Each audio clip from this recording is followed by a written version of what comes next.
বলতে পারবে, উত্তর দিতে পারবে? উত্তর দিলে দিতে পারবে। কোনো গিফট যদিও নেই। আচ্ছা বলো তো, গুবলু বুড়ো বলে কাকে ডাকতো দুর্গা? রাজনাথ মুখার্জি। যাকে প্রশ্ন করলাম সে উত্তর দিতে পারো না। কে কে বললে? তোমার নাম কি? বিদিশা। বিদিশা। আচ্ছা, বিদিশা অনেক নাম্বার পেয়ে গেছে, অনেক ভালোবাসা পেয়ে গেছে। ও তুমি কি গিফট দেবো না বলে আর মাথায় জোর দিলে না বেশি একটা? ঠিক আছে, মাথায় এত জোর দিয়ে কি হবে, গিফট তো পাবো না, কি আর করবো এত মাথায় জোর দিয়ে। তো যাই হোক, এরকম অনেক মেমরি আছে, অনেক মজার কিছু জড়িয়ে আছে আমার জগদ্ধাত্রীর সাথে। যেখানে জগদ্ধাত্রী তার দাদুকে, তার যেই যেই বাড়িতে বড় হয়নি, ও ছোটবেলা থেকে দাদু দিদা বাবা মা কারোর ভালোবাসা পেয়ে বড় হয়নি। তো অনেকটা বড় হয়ে প্রায় ওর যখন 18, 19, 20 বছর বয়স, তখন ওর বাড়িতে আসে এবং বাড়িতে নিয়ে আসার আগে ওর পিসি, ওর পিপাই, সেটা কে বলতে পারবে? পিপাই কে ছিল দুর্গার? কৌশিকী মুখার্জি। এটা কে বললে? এটাও তুমি বললে? তুমি মাথায় ভীষণ জোর দিচ্ছ কিন্তু, আর কেউ মাথায় জোর দিচ্ছে না। মাথায় টুপি পরে ছিল না, ঘুমই হতো না। তোমার ঘুমই হতো না জগদ্ধাত্রী না দেখলে? সেদিন এই যে জগদ্ধাত্রীর বড় ফ্যান আমার মা। আচ্ছা, আমার ফেভারিট সিরিয়াল ছিল জগদ্ধাত্রী দেখবেই। আর কিছু না দেখলেও জগদ্ধাত্রী দেখবে। তোমরা এত ভালোবেসেছো বলে কিন্তু সত্যি তোমাদের ভালোবাসাতে একটা সিরিয়াল চলে এবং সেটা ভালো টিআরপি পায়, এবং এতদিন ধরে আমাদের সিরিয়ালটা ভীষণ ভালো টিআরপিতে ছিল শুধুমাত্র তোমাদের সবারই ভালোবাসায়। তো এটাই বলবো, আশীর্বাদ করো যাতে আগামী দিনে আমি আরো আরো আরো ভালো কাজ করতে পারি।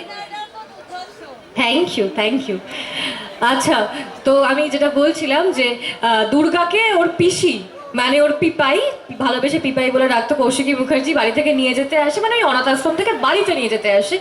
তো নিয়ে যাওয়ার সময় সেখানে এসে বলে, কি রে দুর্গা, তুই যে বাড়িতে যাবি বলছিস, তুই পারবি? তোর মা মানে জগদ্ধাত্রী মুখার্জি বা জ্যাস সান্যাল, তার মতো এত বড় একজন অফিসারকে ওই বাড়ির শয়তানগুলো এই অবস্থা করলো, সে প্যারালাইজ হয়ে গেল, সে হুইল চেয়ারে বসে আছে, সে হাঁটতে চলতে পারে না, সেই শয়তানগুলোর জন্য। তো তুই এইটুকু মেয়ে, তোর কোনো ট্রেনিং নেই, তুই একটা ছোট্ট বাচ্চা মেয়ে, তুই পারবি ওই বাড়ির অত বড় বড় শয়তানগুলোকে কাবু করতে?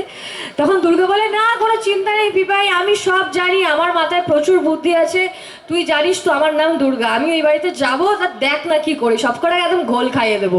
আর আমি জানি তো ওই বাড়িতে কে কে আছে, আমার সব রিসার্চ করা হয়ে গেছে, আমি জানি ওই বাড়িতে গুবলু বুড়োটা আছে, গুবলু বুড়ো মানে তো বললেই, তারপরে ওই বাড়িতে ওই কুচুটের ঠাকমাটা আছে, তারপরে ওই ফুলটুসিটা আছে, তারপরে খুড়ো মশাই আছে, এরা সব অসুরে ভর্তি মুখার্জি বাড়ি, আমি যাব, দেখ না সব কটা অসুরকে বধ করে দেবো।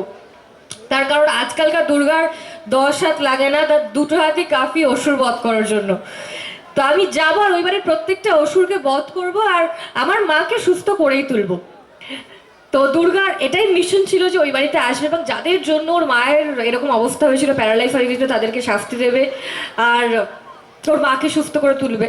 তো শাস্তি হয়তো কাউকে দেয়নি, সবাইকে ক্ষমা করে দিয়েছিল, সবাইকে ভালোবেসেছিল, কারণ এটাই এটাই হয়ে থাকে। আমরা শেষ পর্যন্ত কি আমাদের পরিবারের লোকদের বিরুদ্ধে তো দাঁড়াতে পারি না, তারা যতটাই অপরাধ করুক। তো কিন্তু জগদ্ধাত্রী জ্যাস সান্যাল, সে সারা জীবন অপরাধীদের শাস্তি দেওয়ার জন্য চেষ্টা করে গেছে। আর দুর্গার জার্নিটা কোথাও গিয়ে বাড়ির সবাইকে ক্ষমা করে দেওয়া এবং মাকে সুস্থ করে দেওয়া আর নিজের পরিবার ফিরে পাওয়াতে গিয়ে শেষ হয়।